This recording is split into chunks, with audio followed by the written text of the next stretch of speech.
ईमान के रोशन चराग एक खूबसूरत शाम थी। आसमान पर हल्की हल्की सुर्खी फैली हुई थी और परिंदे अपने घरों को लौट रहे थे। अनाबिया, जो कि एक समझदार और नेक बच्ची थी, अपने बहन भाइयों के साथ घर के आंगन में बैठी थी।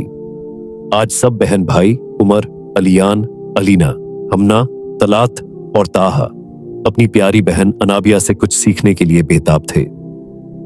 अनाबिया ने सबको करीब बैठने का इशारा किया और मुस्कुराते हुए बोली, आज मैं आप सबको एक बहुत अहम बात बताने वाली हूं जो हमारे ईमान का हिस्सा है। क्या आप जानते हैं कि हम सिर्फ अल्लाह और उसके रसूल पर ही ईमान नहीं रखते, बल्कि फरिश्तों पर भी ईमान लाना जरूरी है? छोटे ताहा ने हैरत से पूछा, फरिश्ते वो कैसे होते हैं? क्या वो भी हमारी तरह होते हैं? अनाबिया ने नरमी से जवाब दिया, नहीं ताहा, फरिश्ते नूर से पैदा किए गए हैं और वो खाते पीते नहीं, न ही उन्हें नींद आती है। वो सिर्फ अल्लाह के हुक्म के ताबे होते हैं।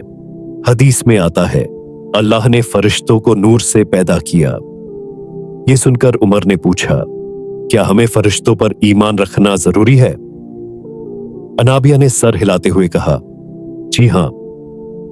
ईमान के 6 अरकान में से एक फरिश्तों पर ईमान लाना भी है। कुरान और हदीस में बार बार जिक्र आया है कि अल्लाह ने अपने फरिश्तों को मुख्तलिफ कामों के लिए पैदा किया है।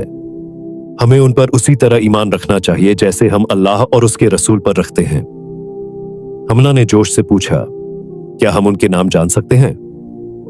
अनाबिया ने मुस्कुराकर जवाब दिया, जी हां, 4 खास फरिश्ते हैं जिनका जिक्र कुरान व हदीस में आया है। आइए मैं आपको उनके नाम और काम बताती हूं। नंबर 1, हजरत जिब्राइल अलैहिस्सलाम।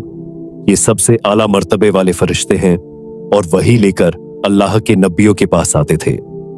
कुरान में इनका जिक्र आया है, जो जिब्राइल का दुश्मन है वो जान ले कि उसने अल्लाह के हुक्म से कुरान तुम्हारे दिल पर नाजिल किया है। नंबर 2, हजरत मिकाइल अलैहिस्सलाम। ये फरिश्ता बारिश बरसाने और रिस्क पहुंचाने पर मामूर है। नंबर 3, हजरत इज़राफील अलैहिस्सलाम। ये कयामत के दिन सूर फूकेंगे। एक हदीस में आता है, सूर फूकने वाला इज़राफील उस दिन का इंतजार कर रहा है जब उसे ये काम सौंपा जाएगा। नंबर 4, हजरत अज़राइल अलैहिस्सलाम। इन्हें मलिकुल मौत कहा जाता है और इनका काम रूह कब्ज करना है। ये सुनकर अलियान ने हैरत से कहा, ये सब सुनकर दिल बहुत मुतमईन हो गया। हमें तो कभी अंदाजा ही नहीं था कि फरिश्ते इतने अहम हैं।